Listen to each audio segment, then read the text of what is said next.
I could conceivably, Indrajit, still participate in the Olympics coming up. Okay? But the probability of that is infinitesimally small. It's the same way here. Is it theoretically possible to create a great institution in this system of rules? Yeah, but it's pretty unlikely. Okay, and I hope the government this time in its wisdom doesn't privatize the smallest banks that don't make any difference, but rather shows some boldness in taking a PNB or a Bank of Baroda, one of them, and unleashing them, because I think you really can begin to then change the game. There's a wonderful story about the time when an eager young manager launched into a presentation to Aditya Puri, replete with management jargon, and Aditya apparently looked at him and said, "तेरी ऊंची English मेरे को समझ में नहीं आता है, सीधा बात कर, मेरे को ये बता कि लड्डू किधर है."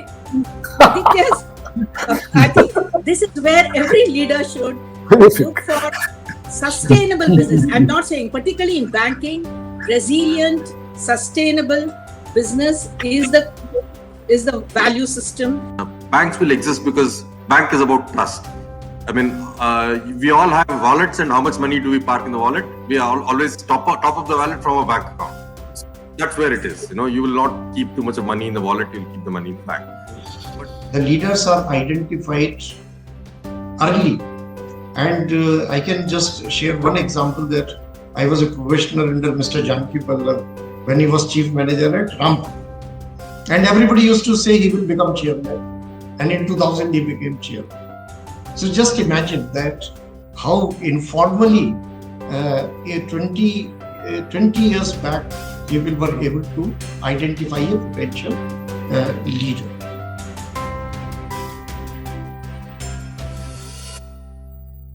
So I am quite excited today, this afternoon, more so because the topic is very live in the present context. I welcome all our attendees. I especially welcome, I know a number of my colleagues, former chairmen, managing directors, friends from academia, friends from consultancies are attending. I also welcome my very reputed panel, Shyamala ji, former deputy governor and chairman of HDFC Bank. She has seen both the worlds. Ravi, my friend, and in some ways my role model. He has managed as chairman of Microsoft, a multinational, then as managing director of Tata Cummins, then of all the places comes to public sector as part-time chairman, and has left a great legacy. He has done things that anyone would find difficult to do. So I welcome Ravi, my friend Rajnish Kumar. He is one of those rare, solid operational banker who really, I don't know what it means to manage State Bank of India. It's like a small African nation. Managing a state bank, I really don't know what it means to manage a state bank. And he has done it with elan and grace and left a great legacy. And lastly, I welcome my friend MS Sriram, professor and a personal friend who was first to encourage this book, wrote the first chapter, which is a lead chapter of this book. With this, I welcome everyone. Now I have a great honor in inviting and introducing the moderator of today's panel, Indrajit Gupta. Indrajit is a person who one of the most celebrated business journalists of India. He has been resident editor of Economic Times. He has been a national business editor of Times of India. And he has also been a founder editor of Forbes India magazine. And now he's co-founder of Founding Fuel.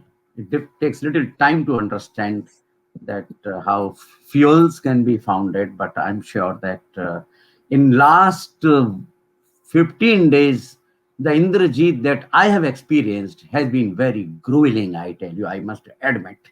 He has been such a great teacher, a great meticulous teacher of how to organize event. And in fact, I must confess, I've been under pressure. Indrajit, but all for good sake, I am so happy to see 6 people together smiling on this event. Thanks to you. And I now hand over the proceedings to Indrajit. Thank you very much. Thank you, Dr. Khandelwal, for your kind words. I don't know how much of that is deserved, but I'll take it. And like to welcome each of the panelists as well. Shyamala Gopinath, Rajnish, Kumar, Ravi Venkatesan, and Professor Sriram. I'll come to all of you in a bit. I'll just spend the first few minutes talking to Dr. Khandelwal about why he jumped into this project, because what we're given to understand that it was a COVID project. So it started just before COVID started. And we've already heard from Mr. Vinod Rai what this book really signals for the industry. It's an important book, no doubt.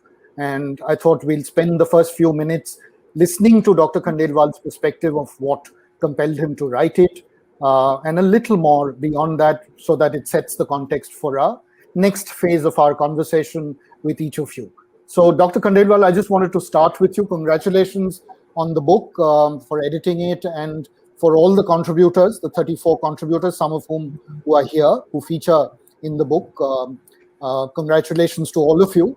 But I'd like to start with you, since it was your idea in some ways to do this book, and Professor Sriram was saying you're giving a lot of competition to the academics as well now with a book a year. So why did you kind of choose to write this book? What was the trigger?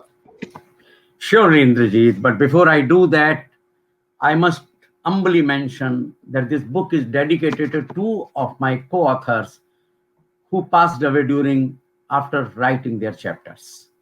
Dr. Preetam Singh, former director MDI and IIM Lucknow, and Dr. N. Balasubramaniam, former professor IIM Bangalore. And I decided to dedicate this book to the memory of both of my contributors. Now I come back to why did I write the book? It was a chance. I was in this room and I was looking at my 1988 book, HRD in Banks.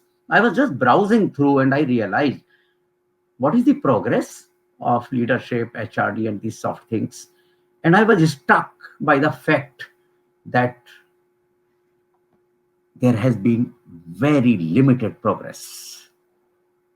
And right at that time, I thought that why not make another attempt to reposition some of these soft factors, which I myself experienced are the lifeblood of transformational journeys of organizations. And this was on around 15th March.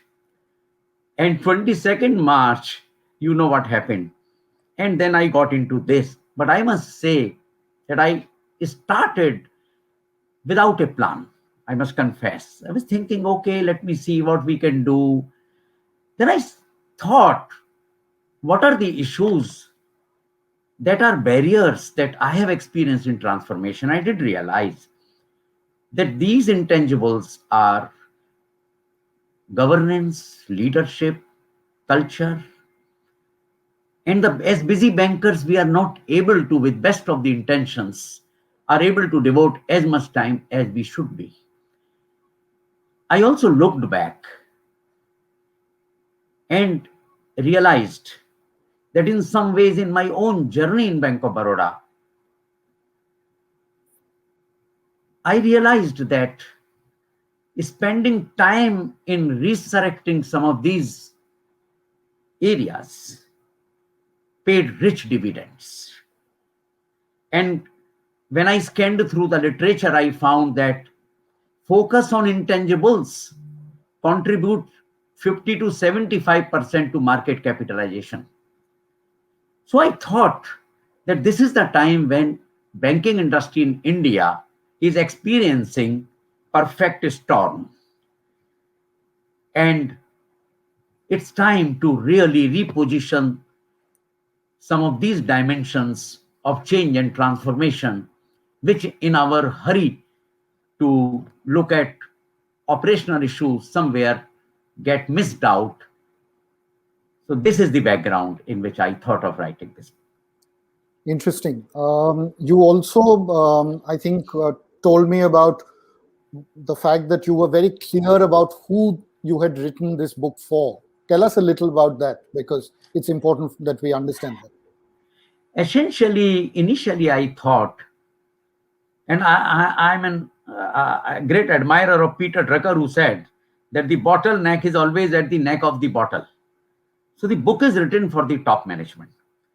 Because in my journey, I found that the life of a public sector banker is so absorbing, so, what should I say, sucked by operational issues so much that despite best of the intention, the issues are not. So I thought, let me this book write for the boards, for CEOs, for senior management, and anybody who is interested in the art and science of transforming organizations.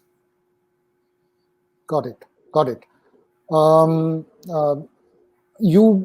guessing you've covered a whole variety of themes and ideas in the book.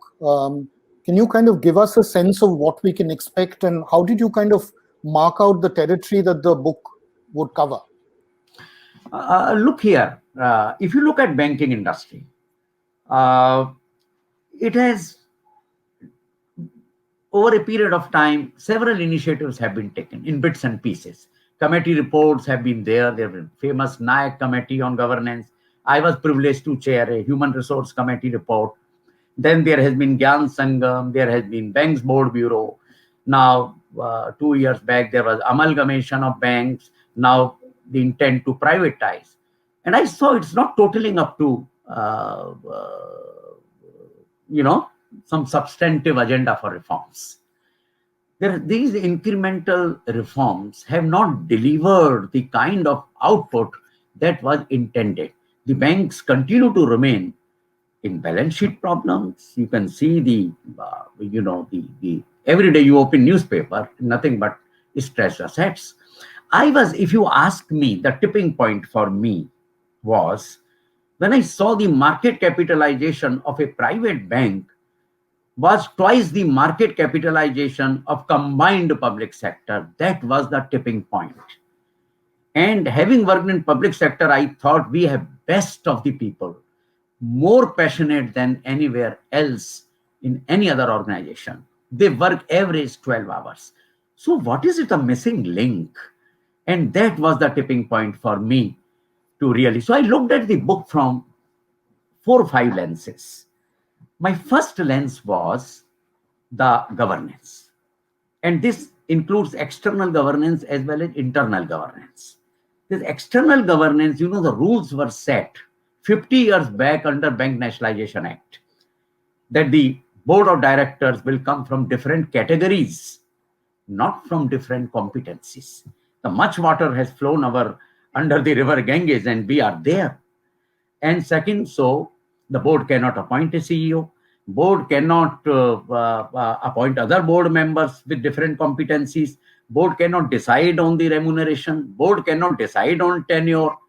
So I think CEOs and directors are virtually birds of passage. They come for 2-3 years, they go away.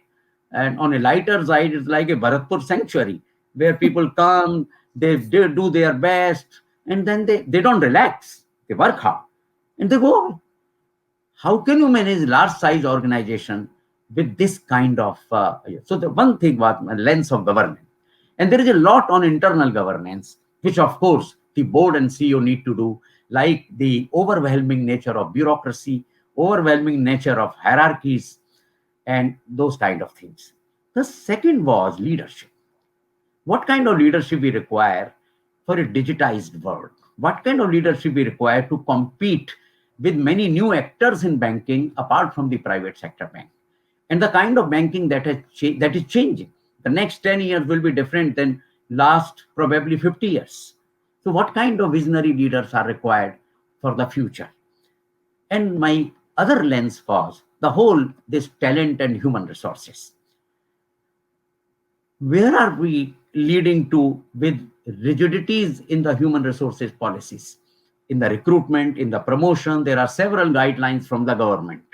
And then undifferentiated wage structure. I think reforms and transformation means fundamental shifts at this point of time in the history of the nation, when even our prime minister is talking of, should government be in the business of business? I think it is equally applicable. And then whole architecture of fear factor, the whole architecture of some of the agencies. How can you look at business decision with the lenses of criminality? I think it's really scary. And with all that, people are, if they work, I think I salute them. So the point is, and my last lens has been culture. For me, culture is equal to governance plus leadership plus talent. And of course, an architecture of conduct and ethics. How do we create that? So that has been the lens with which I have tried to approach my authors for this book, my contributors of this book. And I must say, I'm so grateful to them. Each one of them responded with, I don't know, spontaneously and delivered. Terrific. Thank you for that background, because that helps us move to the next phase of our conversation with the four panelists, the special guests who will, I think, share their perspectives. So I'll like to kind of welcome each of them back on the screen, starting with Shyamala Gopinath, Ravi Venkatesan, Rajnish, Kumar, and Professor Sriram. Pleasure to have all of you back with us. You've heard, I think, Dr. Khandelwal lay out the purpose behind the book and the territory that he was hoping to cover, with contributions from as many as 34 contributors, all very leading stalwarts and practitioners and thought leaders as well. So I think the point that he makes is useful for us to debate and discuss in this next 40 minutes, 45 minutes or so, which is that the next 10 years of banking will be completely and radically perhaps different from the last 50, right? So, and how do we prepare for it? How do we prepare through the lens of governance, leadership, and culture, which is what he's laid out very clearly in his opening remarks. And I wanted to kind of pick up with each one of you, because the book certainly, I think, lends a lot of substance and perspective on each of these issues. It's a little different from a operational banker's perspective. This is more strategic in its orientation. It is about creating the bank of the future, or what is future of banking and how do you kind of plan ahead. So we'll come to each of you and listen to your opening perspectives. But before I invite each one of you, a warm welcome to the audience as well. There are lovely, I think, comments coming in from various people who've been kind enough to join us today. Please keep that coming in, because we would want to, I think, keep this interactive, this session. So if you have comments and questions for the panelists, please keep kind of tapping that into the chat box, and we'll try and pick up a few and pose it to the panelists as well. We like to keep this interactive, and a great panel, great audience is always a huge boost for conversations like this. So without much ado, I'd like to go first to Shyamala Gopinath, and maybe in a short couple of minutes, Mrs. Gopinath, if you could kind of lay out your initial thoughts on the theme, which is about transforming Indian banking, the leadership agenda in the digital age. Over to you. Thank you so much, and thank you very much, Mr. Khandelwal, for this opportunity. And I'm very happy to be with my co-panelists today. the actually Vinodra in his forward has said it all. He's very well described this book, and even in his own opening remarks today. So I entirely agree. Of course, I am adding even regulation in a way, governance, leadership, culture, all of them clearly go together. And transformational leadership is a style which I think we don't realize that, but it's not just about leaders possessing specific traits, but they need to work along with their team members to identify change and develop the next action steps. And so really it is about transforming others too. Like Mr. Khandelwal was saying, it's not easy to get people to change, and change management is really tough. And so how do you empower your individual followers to become leaders in and of themselves? It is therefore about building a culture of collaboration and teamwork. Clearly, there are no individual stars in any such effort. The only star is the brand of the company. I would say here the brand of the bank. And that's how I get even the great transformational leaders always attribute their success to their team. And I entirely agree too that it is very important to incorporate progressive HR principles into board matters, because the board has to treat HR as a business. And I was very happy to note that Mr. Khandelwal had formed a subcommittee on HR while he was in Bank of Baroda. I think it's extremely important to mix business and HR very much. And finally, I'll just end with one quote which I found in the book by Michael Dell. And this is in relation to what Indrajit was saying about the future, the next 10 years of banking. I'll only say that what he says, in this business, there are only two kinds of people really, the quick and the dead. I will stop here. So you spoke about two things, the whole focus on stakeholders and the whole challenges of driving change and why that's important. And you spoke about something which is really critical, which is the culture of teamwork, and why that is such an important lever for us to think about in driving transformational agendas. Terrific. So I'll come to you, Mr. Rajnish Kumar, for your opening remarks. Over to you. Thank you, Mr. Indrajit.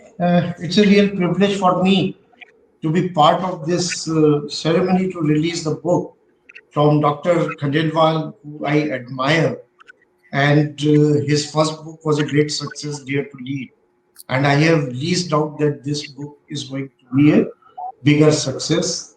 The topic is very contemporary. And the topic is around challenges of governance, leadership, and HR in a digital and disruptive world. So the very question is that in such a scenario where the pace of the change is so fast, then whether the leadership can continue to be leading the way they have been leading the traditional organizations. And in today's world, it doesn't help if you are leading the organizations in a very traditional way.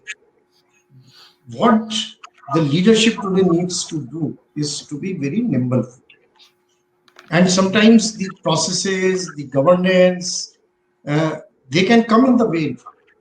And when you have to take fast decisions, and if you have to take fast decisions in organizations which are public sector banks or public sector behemoth, what I found that despite everything, but still it is possible to get the desired results. For State Bank of India, its digital leadership was established despite being the public sector.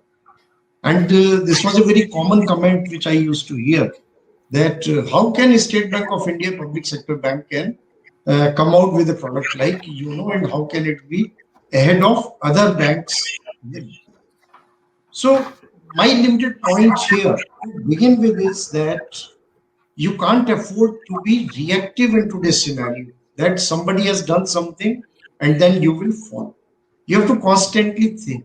But two things still can be your guiding principle. Because whenever you do anything new, the question to be asked for whom. So technology for the sake of technology has no meaning. So ultimately, the experience which I want to share here is that anything any organization does, and particularly a bank which is doing government public service, it is the question to be asked is what is in for the customer and what is in for the employee. Whenever I wanted to launch anything new, the first question would come in that whether the employee there would be a buy-in from the employees. Will there be an enthusiasm at their level to implement the new or innovative things which we were trying to bring in? And the solution-oriented approach towards customer. And those two principles remain relevant forever, but the leadership has to be in today's time to be very, very proactive and not reactive. They have to have a vision about it. Is very difficult to predict that in 10 years' time how the banking industry would look like. Nobody could predict in 2010 or 2011 how the banking industry would look like in 2020 and 21. So the pace of change is very fast, but the fundamentals, of course, the governance around ethics, integrity, communication, courage of conviction, leaders' credibility, they would remain unchanged whether you were in 1990 or you are in 2050. So this, I will limit my opening remark to this much, and then as the discussion proceeds, I will. Sure. You have, I think, focused on some fairly fundamental issues in talking about the need to be proactive and not reactive, and sometimes the difficulty of being able to predict change when it kind of creeps up on us in some ways. And COVID, of course, was not creeping change, it was disruptive change. It came without any kind of warning in that sense. We will certainly pick up your perspective on digital leadership, which SBI has kind of displayed with Yono later in this conversation. But I'd like to next come to Mr. Ravi Venkatesan for his opening remarks. Ravi, over to you. Hey, thank you, Indrajit. I want to start by adding my congratulations to you, Dr. Khandelwal, on yet another important book on leadership and leadership practices. I started work on my current book long before you, and I've yet to finish, so I'm full of admiration for you. And of course, thank you for inviting me to contribute a little piece to the book and to be part of this star-studded panel. Now, I came to Bank of Baroda as completely by accident. It was part of the banking reforms called Indrajanush, where one of the measures was to separate the role of the chairman and the managing director. And Bob was the first off the block in this respect. And our experiment was somewhat unique because both I and the MD were from the private sector. So I saw this as a particularly important experiment on whether you can bring in leaders from the private sector and they can successfully drive transformation in such a different context. And, since my reputation was on the line, I said, look, failure is not an option. And look, BOB was a fascinating 3-year experience for me. Like every other public sector bank except SBI, we found ourselves in a perfect storm with, high NPAs on one hand, your eroding competitiveness with market share, profitability, everything declining, and utterly prepared for the digital tsunami. So this became the 3 vectors of our transformation. And, when I look back at 3 years, we really had succeeded substantially in transforming the institution. I know Sanjeev is here, and I see many others from BOB listening to this, and they're going to make sure I'm honest in these comments. But, our balance sheet was the strongest of any of the public sector banks by 2018. Our provision coverage ratio was higher than even SBI, Mr. Rajnish Kumar. Our credit growth had come back to full swing. The profitability at net interest margin had doubled. Return on equity was double digits. We completely modernized the technology infrastructure of the bank. Akhil, who's on the call, was put in charge of it. And we were, already by 18, one of the leaders in working with fintech companies along with SBI. And I think that leadership has only accelerated. So, by the way, Sriram has coincidentally done a superb job documenting all this transformation in a set of case studies from IIM Bangalore. So to the question, is transformation possible? Absolutely it is. And it's fundamentally, as Dr. Khandelwal has written, about people and technology and governance. But to me, the interesting question is this: what happens since? So in 2018, in September, the government forced a merger of Bank of Baroda with Vijaya Bank and Dena Bank. It's a decision that I saw coming down and I didn't agree with, which was the main reason I didn't accept a second term. And in that period from 18 to today, the market capitalization of Bob has come down by 2/3. At the same time, when you see private sector banks like Kotak, the market cap has tripled, ICICI has doubled. And so it really raises the fundamental question of whether good governance is possible in the context of government ownership and control. And in my contribution to the book, I argue that it is not. It is inconsistent, and I'm happy to unpack that. And I know my views may not be entirely in the majority. But to me, that is the central issue today, because the topic is very current. So let me pause here. I hope we can examine this further. Sure. Thank you, Ravi. That was most useful, because I think you've hit the nail on the head, and you've been very candid in your comments, in your opening comments, and we'll certainly pick up the theme, the last theme that you spoke about on ownership and management. But before I do that, Professor Sriram, your opening comment. Thank you. It's always dangerous to ask a professor to do an opening comment, because he'll never stop. But I'll be as brief as possible. One, congratulations, Dr. Khandelwal, on this fantastic book.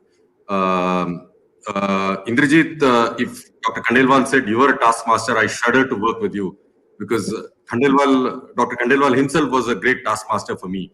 And since both of us wake up early in the morning, I would always get this early morning call saying, "Kya ho raha hai bhai? When are you giving the chapter?" And writing this was not a choice; it was an obligation. I had to do. I'm very happy, but I have a little bit of a problem with the title of the book. Transformational Leadership in Banking was what Dr. Khandelwal did when he was in Bank of Baroda. I think this book is much more about lessons for leadership for transformation of banking. I mean, that's basically what it is. He's talking about the future, and he's woven in all the HR principles and all his cumulative experience that he has gained over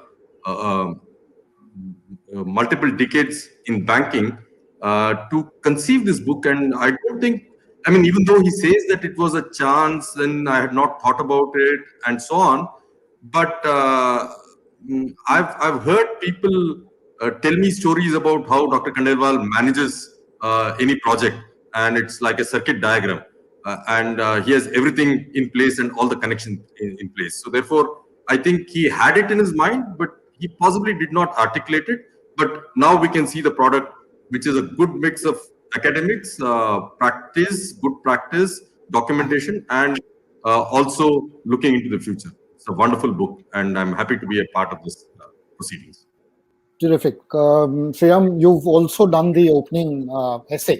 So I'll kind of build on that first and then come to Ravi as well, because I think you've tell us a little about the nub of the essay, because it touches upon something that Ravi was talking about, which is about the ownership question. And what is the government hoping to accomplish with its privatization agenda? Because the intent and the action seem to differ, is what I could take away from your essay. Yeah, I've still not figured out what the government is trying to achieve with the privatization.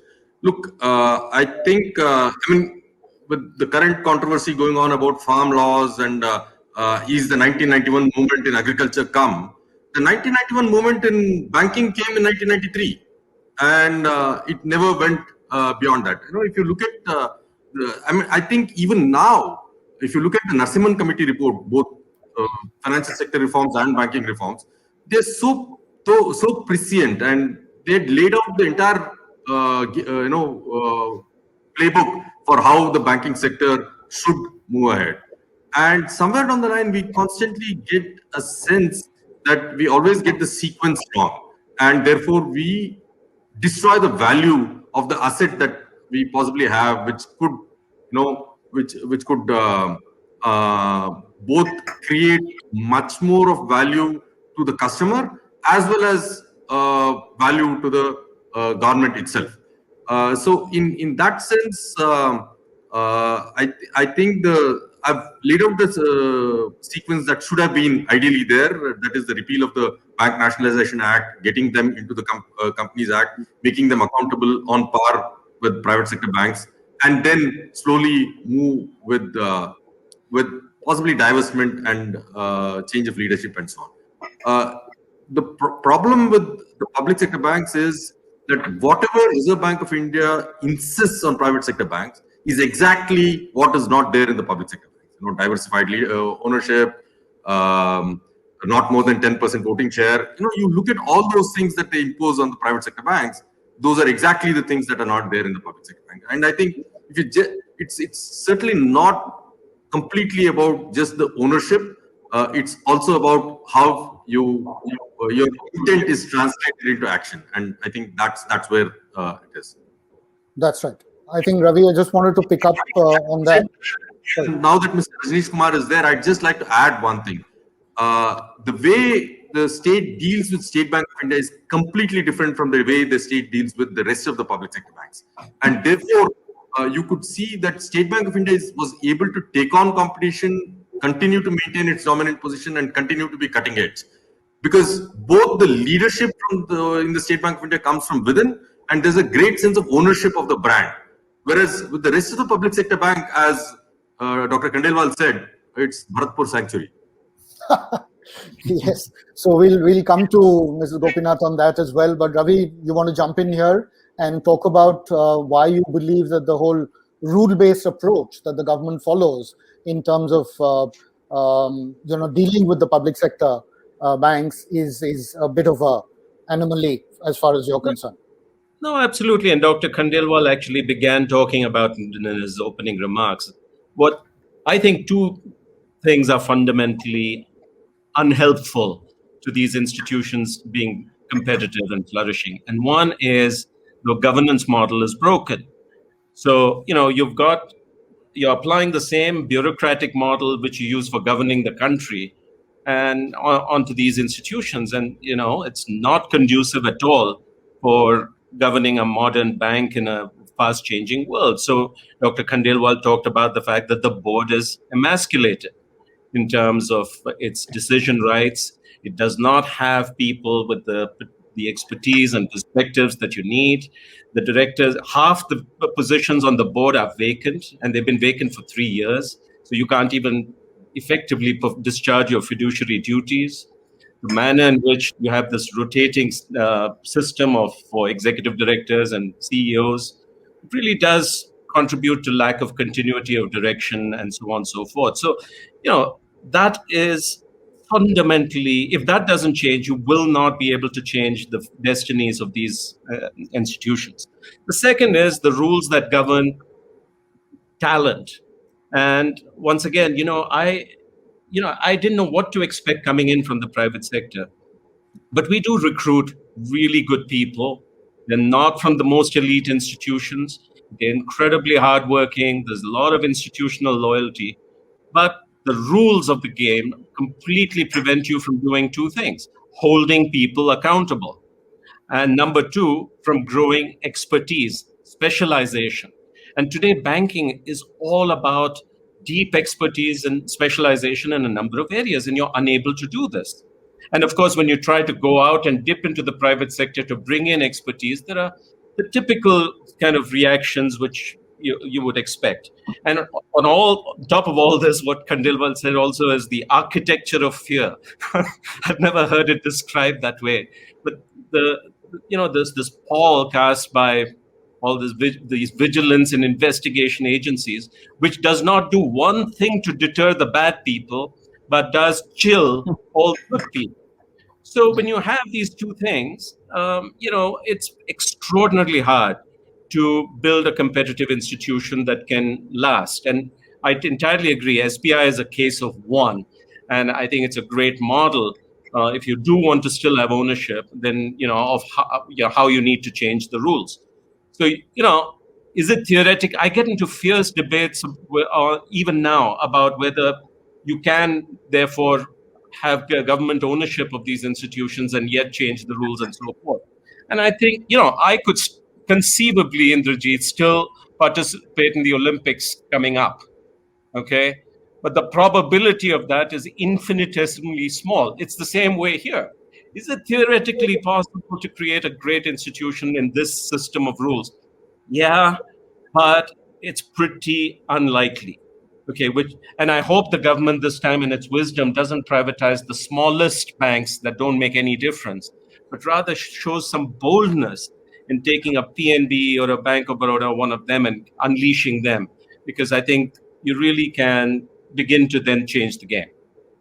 Terrific. No, so that's the best point to, I think, bring in Mr. Shyamala Gopinath, who's also worn both the regulator's hat as well as now crossed over to the private sector. She was chairperson of HDFC Bank, and as deputy governor of RBI, she's had obviously an impact on the way this government looks at policy as from a regulatory perspective. So, Mr. Gopinath, you heard both Sriram and Ravi Venkatesan talk about some of the challenges that public sector banks face. You've seen both. You've seen it from your regulator's hat as well as being inside now a private sector. Where do you stand on this, and what's the best way forward? I guess I stand wherever I sit, So, I mean, I'll think like a regulator, behave like a regulator, and I'm in the private sector bank. I will have to be like a private sector banker. But yes, I clearly, I can see that there's a huge difference. In fact, if you talk about level playing field, there's absolutely very little level playing field between public sector and private sector banks, insofar as all the areas when mentioned by Ravi Venkatesan and Sriram and others, that there is very little flexibility, autonomy in so many other areas, and they have to follow so many processes. And again, the fear factor, which really which enables, which just doesn't allow them to do a lot of things quickly. And also the fact that the specialization too much, the officers are so much subject to transfers. They can't remain in certain areas for long, can't develop specialization, can't select the right kind of talent. Even the recruitment, even within, promotions and transfers, like for instance, if you have a position that's available for, it's vacant and at certain position, say a senior level, why don't you invite everybody in the organization to compete for that position, even internally, even if you don't want to take lateral. So there are so many other things which they cannot do being a public sector bank, and that nimbleness and that agility which is required, particularly in the new context, is not there. But the only one ray of hope now, other than all that has been mentioned, or privatization and all, hopefully with more digitization, with more AI and ML and platform-based operations, and using a lot of data analytics for decision making, for risk management. Hopefully, our public sector bank officials will also be able to take decisions, quicker decisions, at least on the retail, consumer finance side, as well as maybe even SME side, because when decisions are data based, with lot of analytics behind it, including looking at the probability default ratios and all that. Maybe it will assist them better. We need to see that it actually happens, and that they don't. There is the fear factor will not be there when you have this type of risk management and decision making. Apart from that, clearly that's one area where government has to address. We cannot have a situation where a large number of banks, there's I entirely agree, the talent in these banks is so good. They're so professional. They understand everything of banking. It's not like their knowledge is limited. They're so good. We're just not exploiting the expertise available in the public sector banks and not exploiting. I mean, not leveraging this expertise that is available to the full to any extent. I must say sometimes because of the various hassles that the management faces in taking independent decisions and the processes that they set. Even if you find a very good technology tomorrow and you want to take it, you just can't. You'll have to in private sector it was realized by for instance HDFC Bank a couple of years ago that the competitors going forward will not be the banks but will be these big giants, tech giants like Amazon and Google Pay and all, and you work towards that. There's absolutely no problem in doing that, which is not going to be the case in public sector banks. No, that's a great point you make, because that's what the future is about, right? So we've got to see the writing on the wall. But I just wanted to focus on something that the book, I think, touches upon, which is, I think, important from a governance perspective, which is this whole reliance on compliance, right, that we spoke about, rules, control, regulations, as a way of driving governance, as opposed to culture. Because a lot of the world, I mean, banks around the world, or at least regulators around the world, are now starting to shift the focus from compliance to culture as the lever to really change governance. I wanted to understand from you how you see that, because this chapter that Anujesh Krishna, I think, has written, chapter 5 on this section on governance, is pretty powerful. And we've kind of touched upon that in today's newsletter and Founding Fuel as well, because we thought it was important, because the ground rules and the landscape is completely changing. So if you stick to that rule-based, regulation-driven, control-driven kind of governance model, it will perhaps be out of sync. What your thoughts? Well, I don't know whether one can say that if the regulators can ensure that the culture of a bank is something acceptable, then don't we need regulation? I think that's not really the case. In the sense the bank regulation is required for a totally different purpose, in the sense that banks are special, highly leveraged, accept uncollateralized deposits. The kind of externalities that that one faces when anything happens to a bank. There's even a slight lack of trust or confidence.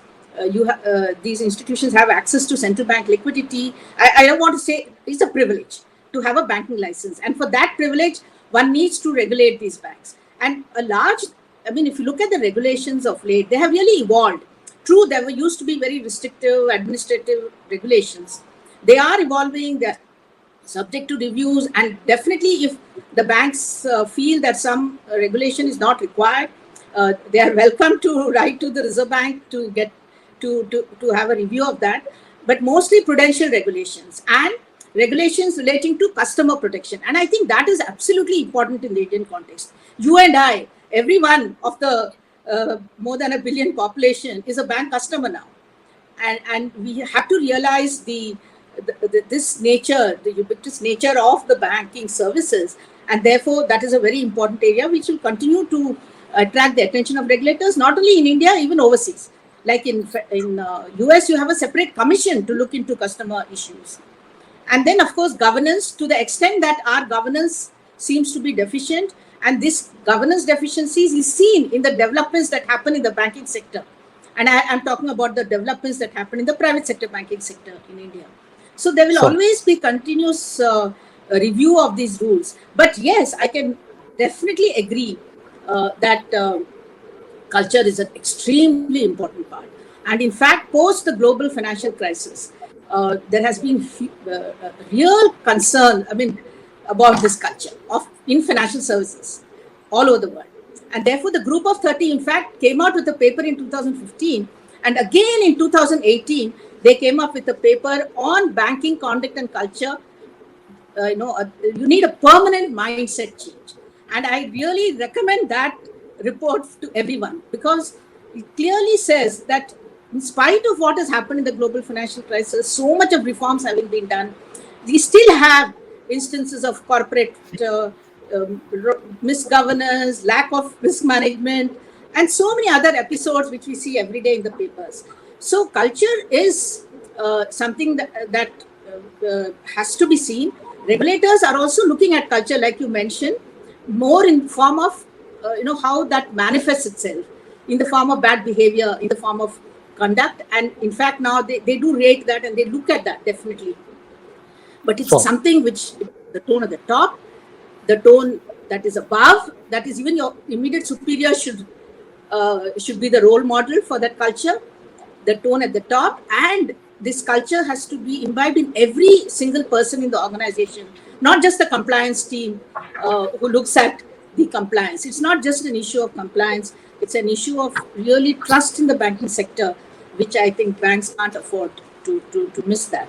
So it's extremely important. I agree. Fair point. We'll come to you, Mr. Rajnish Kumar, but before I do, any quick reactions from Ravi and Sriram to this question around compliance and culture, and what should be the lever? Should we ask for a slightly more focus or accent on culture rather than compliance? Ravi? Yeah, well, there's a lot that's been said about culture and the importance of culture, and Dr. Khandelwal quotes Drucker talking about culture eats strategy for breakfast or some other meal. And yeah, it's so apparent. For instance, if you have a very hierarchical culture that is kind of dominant, or fear is a big part of the culture, and then you want bankers to be entrepreneurial and risk taking, it's not going to happen. It's inconsistent. Okay, Yes. so there are any number of places where culture gets in the way of the behaviors that you would want in today's bankers. So the question is, how do you reshape culture? And well, it's hard. It's like changing your biome in your gut. It's about as hard as that, and it takes time, and time requires continuity of leadership. If you don't have continuity of leadership in the way that HDFC has enjoyed with Aditya Puri, for instance, it's extraordinarily hard to build this kind of coherent culture. So again, it keeps coming back to that core issue. Absolutely. So with that, I think that is a great segue to bring in Mr. Rajnish Kumar. Sir, I think Sriram and Ravi have both spoken about some of the strengths that SBI has had over the years. Your ability to create a leadership pipeline is been exceptional compared to any other public sector bank, right? What is the secret sauce? And if you alluded to the digitization strategy as well. So it's not as if you've just focused on the banking of the past. You have kept pace. And just help us really understand why SBI has been able to do this and not any other public sector bank. So one observation which I have, and I think it came earlier also in the discussion, is about that in SBI, mostly it has been the insiders. So even if there is discontinuity, short stay for CEOs or managing director, but still it ensures some continuity, because in one capacity or another, they are part of the decision-making process. In other banks, it has been a game of musical chairs. And GM to ED, and then ED to other bank as MD, and smaller to larger banks. So what happens that they connect between the top and the people who work on the ground.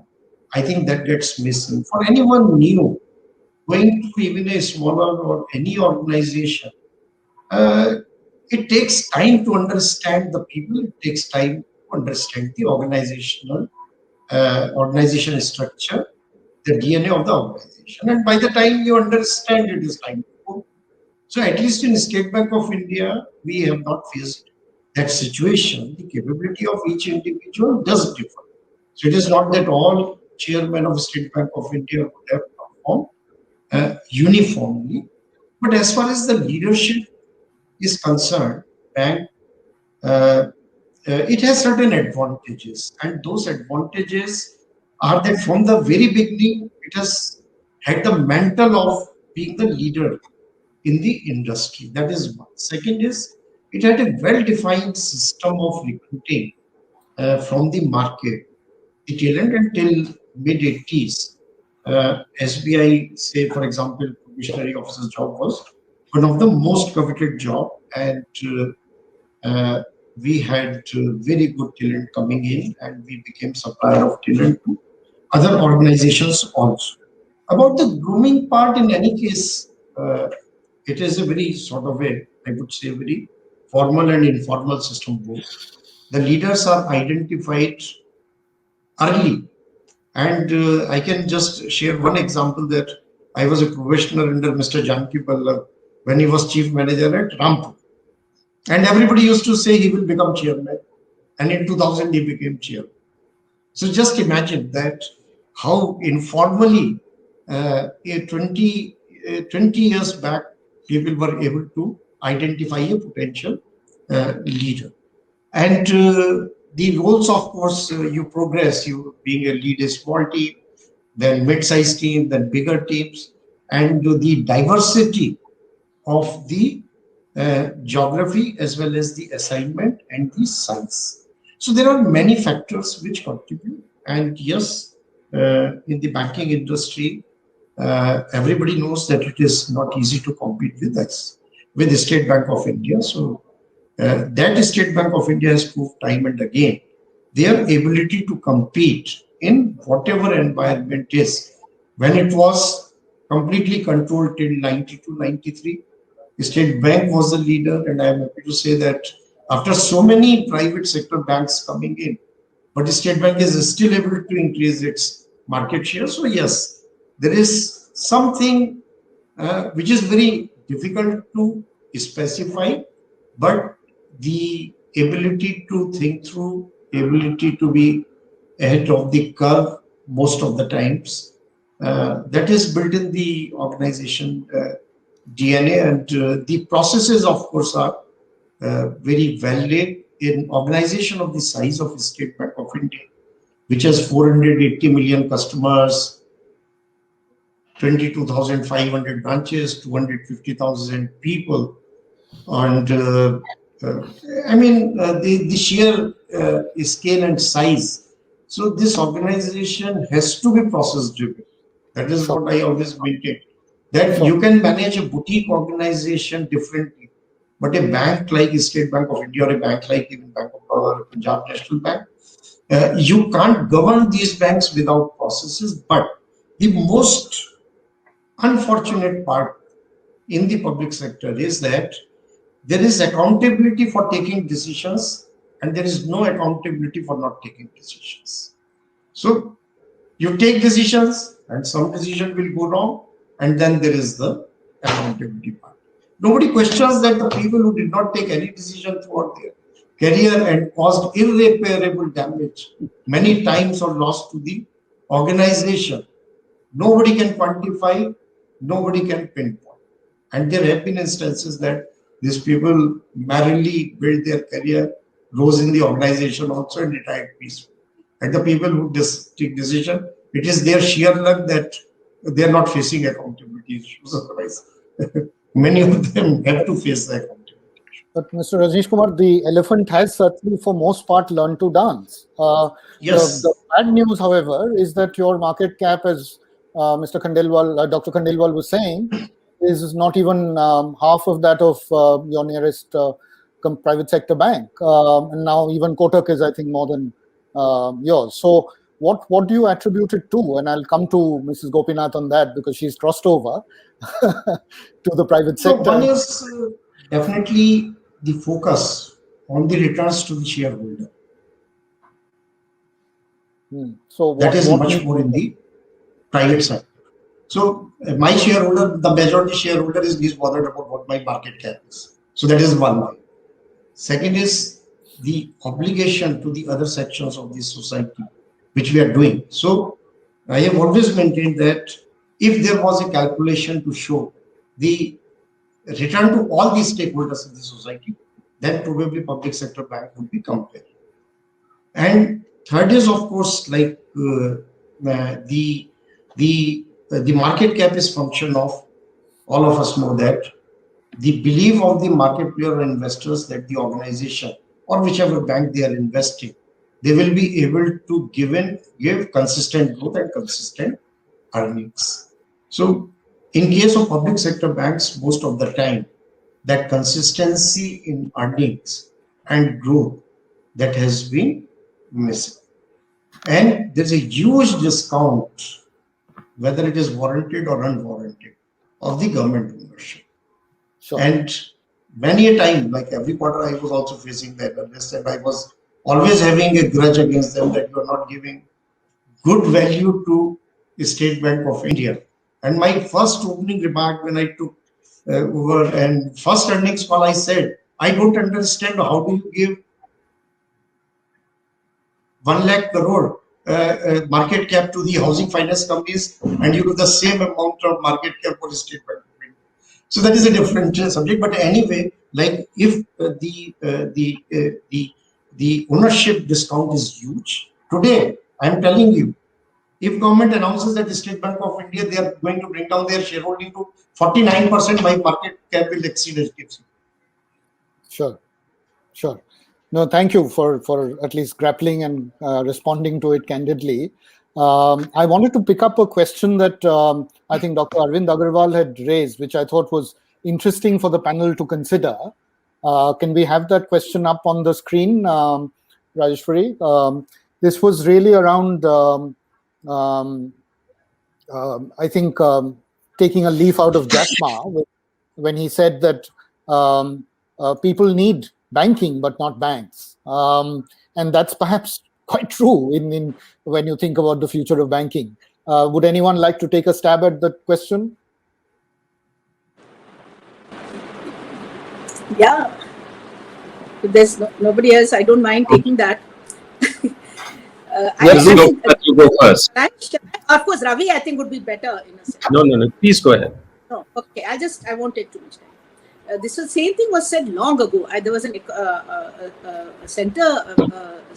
article in Economist, I remember long ago, 2 decades ago or something.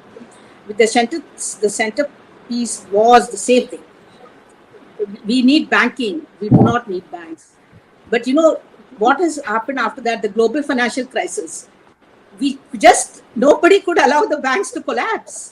So I think, banking did continue, and I mean, it was like we do whatever it takes to see that banks survive. And I think what happens is, it's true that you have a whole lot of other entities that can provide more efficient, better services to a larger number, all that. But ultimately, when it comes to money and intermediation, the whole issue is about returning money to whoever has placed money with you, whether an investor or a depositor. And therefore you have problems in Jack Ma's country only, when you had these peer lending platforms which got into big difficulty. The kind of lending they do, they have to do high risk activities. So I won't go beyond that. What I'll say is it's true to a great extent, particularly on some of the areas which are not real banking, like for instance the payment side, which is where you have all these fintechs. They could probably do much better, but still they are dependent on a bank, because every single transaction has to end up in a bank. And clearly the issue is about trust, confidence. They will flourish for some time, and later on you'll get these problems. Which have to be handled. Yes, sorry. I'll bring in. Thank you so much. No, appreciate that. Thank Ravi. You want to kind of add to this? Yeah, Look, I think people are consistently underestimating the ability of banks to adapt and transform themselves. This actually is not a Jack Ma statement. It's by Bill Gates in 1995 in The Road Ahead. He says banking is necessary, banks are not. As Shyamala said, look, the fundamental issue is one of trust, and it's becoming a bigger and more central issue. And so I do think that banks are going to be around for a much longer than most people might suspect. So there are two things, though. They do have to transform. But as Rajnish said, even SBI, with whatever constraints it has managed to stay quite with the game in technology. And even Bank of Baroda, we just were able to, close the gap very, very substantially in a short period of time. See, today technology is not the issue. There are lots of arms vendors. It's a question of leadership and things like that. The second thing is it's about partnerships. It's not like the banks are going to have to do everything on their own. Every tech company also needs a bank as a partner. The number of people who come to India and their first port of call is an SBI or an HDFC or ICICI is not funny. So it's not like the bank is going to have to invent fintech for itself. You partner with all these kinds of institutions. You partner with startups. You partner with payment banks and services. So yeah, it's going to be an interesting mosaic. And overall, I'd be vastly surprised if this statement were to come anywhere close to the truth. Fair enough. Fair enough. I think I'm conscious of the time because I think we're already 5 minutes over. So we'll take maybe just another 5 minutes to try and close. But at the end, I'd like each of you to focus on one thing, one recommendation from your years of studying and being part of the banking industry to talk about what you would advise. Many people in this audience are leaders in banking and are squaring up to the same digitization challenge that we're talking about. What is that one thing that each of you would recommend that leaders think about as they prepare themselves for digitization and the digitization challenge? I'll start with you, Sriram, and then go to Mr. Rajnish, Kumar, and Ravi, and then Shyamala Gopinath. I just wanted to add a little bit to what Ravi and Shyamala said, that banks will exist because bank is about trust. We all have wallets, and how much money do we park in the wallet? We are always top of the wallet from a bank account. So that's where it is. You will not keep too much of money in the wallet. You'll keep the money in the bank. But for the things that, I'm not a banker to give advice to bankers, but nevertheless, one is imagine a world without currency, and that will give you some idea of what could be a strategy, right? Second is think of micro retail, because that's an activity that is going to open up. Because if you're imagining a world without currency, then you can really do very, very small ticket transactions. And sure. Third, be like hell about your customer safety, because this is going to open up significant amount of vulnerabilities for the customer. And as a banker, if you don't worry about customer safety, you will be dead because you lose the trust. These are the three things. Got it. So you've given us three instead of one. We take all three. So, Mr. Rajnish Kumar, the most important thing out of your list of three that you would pick out, because time is short, unfortunately. So you're on mute, sir. You're on mute, sir. Yeah. Yes. So change is inevitable, and the pace of the change today is 30, 50, 100 times more than what it used to be. So in such a scenario, you have to act very fast, and the banks would remain, but would they remain in the current shape?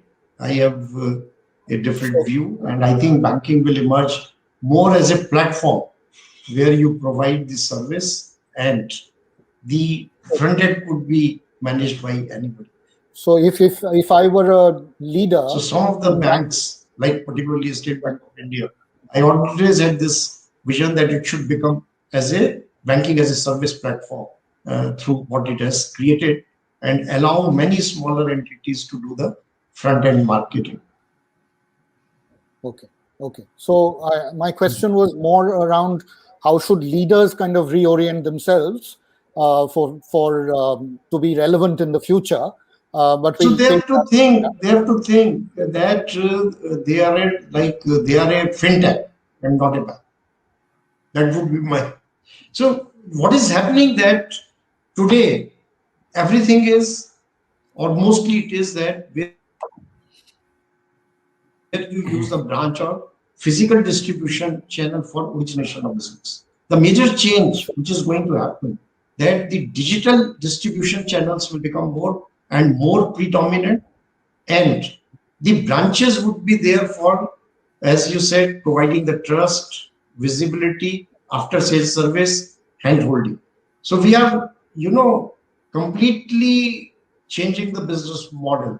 So it is origination, everything digital led, serviced by branches rather than vice versa. That has been the approach. That's right. I'll come to you, Mrs. Gopinath, after this, in terms of one thing that you think leaders in banking ought to focus on if they need to stay relevant at a very personal level. Yeah, sorry, I hope I take more than a minute, but this is something which I need to narrate to everyone. Firstly, I'm not with HDFC Bank anymore, so I'm quite grateful. Yes. So I just know when Mr. Puri was awarded the Lifetime Achievement Award in 2016 by Financial Express, many spoke about him. And Anand Mahindra quoted an instance when he was much younger, I think at that time, and I'll just read so that I won't take much time. There's a wonderful story about the time when an eager young manager launched into a presentation to Aditya Puri, replete with management jargon, and Aditya apparently looked at him and said, तेरी ऊंची English मेरे को समझ में नहीं आता है, सीधा बात कर, मेरे को ये बता कि लड्डू किधर है. I think this is where every leader should look for sustainable business. I'm not saying particularly in banking, resilient, sustainable business is the value system, and so I there are several other things, but I don't think. No, this is terrific. That leaders should also be mentors. See, we don't have to look for outside mentoring and coaching. And they have to be mentors. The supervisors should be mentors, and total customer centricity is a must. And of course, compliance and all that. Yeah, thank you. So Ravi, thank you so much for that lovely story on laddus. What laddus are you serving us, Ravi, in your last closing comments? No, you asked for what advice. Yes, so one. The advice I would give government is this is the time for being transformational.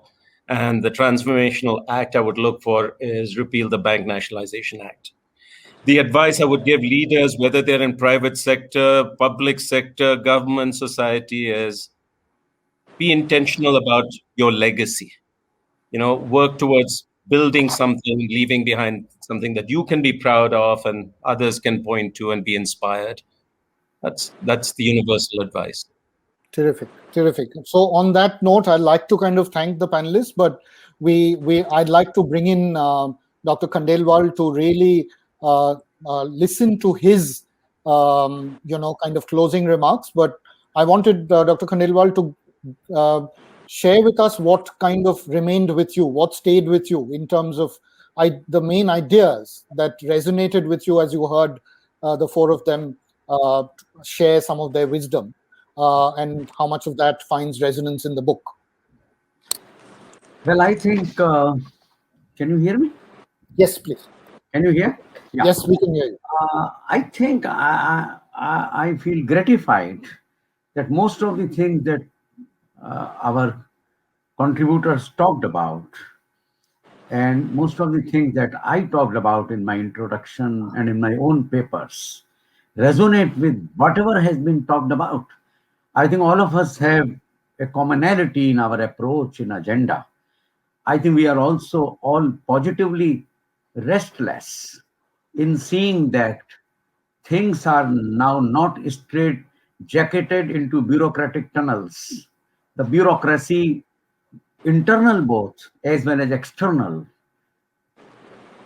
destroys itself to the extent that it is not unnecessary. And also we must understanding the writings on the wall post digitization. Digitization is both an opportunity as well as biggest threat when new partners, new actors will come. Today, banking cannot remain with bankers because anybody who has customers can do banking. I think we must recognize this fact. Lastly, I would say that transformation is not a choice now.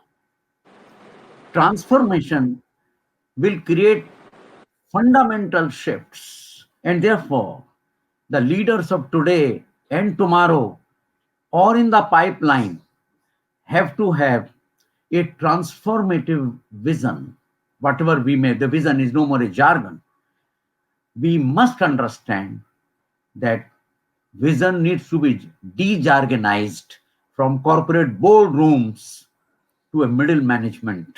Sure. And we So, need to understand that vision and transformation is everyone's business, either to be part of it or as a driver. sure. So, Dr. With this- Khandelwal, yeah, Yeah. Dr. Khandelwal, I had one last question because this book, frankly, now belongs to the audience, to your readers, right? That's the best way to describe the fruits of the labor that you've put in. Now, if you were to, how would you want this audience? I mean, a lot of them are bankers, people who are interested in the future of banking. How would you want them to engage and use the concepts and the ideas in the book going forward? What's the best way? Look, I have always believed that apart from what external government or anyone or top management needs to do, I think I always believe that working at the self level is very important. Self reverse mentoring, learning from your juniors, learning from above. And I think in a mode of learning, incidentally, one of the paper in my book, a brilliant paper, Learning is a New Currency, and a learning index is developed for the industry, and it shows banking in a very poor state, that the learning index of banking and BFSI sector is at the lowest step.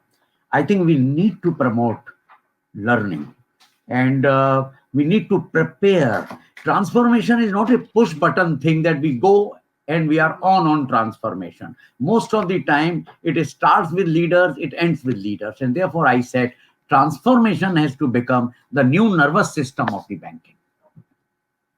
Thank you. Any final remarks and a vote of thanks from you? Well, finally, I would say that how gratified and fulfilled I feel. I was really nervous with your briefings and meticulous preparation. Where would I err? But I think everything has gone in a very spontaneous manner. To my galaxy of panelists, I tell you, I'm overwhelmed with their response. They agreed and they came and they shared their heart and their mind and their vision. I'm grateful personally to Shyamala, to Ravi, to Rajnish, to MS, and to you.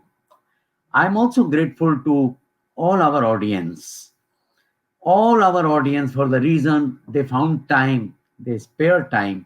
And I want to congratulate persons like UK Sinha, who have registered, former chairman SEBI, several chairmen and managing directors, professors, friends, and also members of middle management, members of senior management. I'm so grateful to them and the part of academia.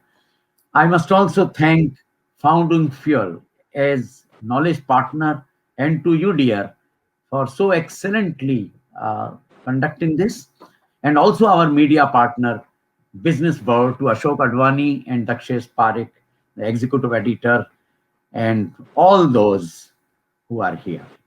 And I really gratefully acknowledge presence of everyone.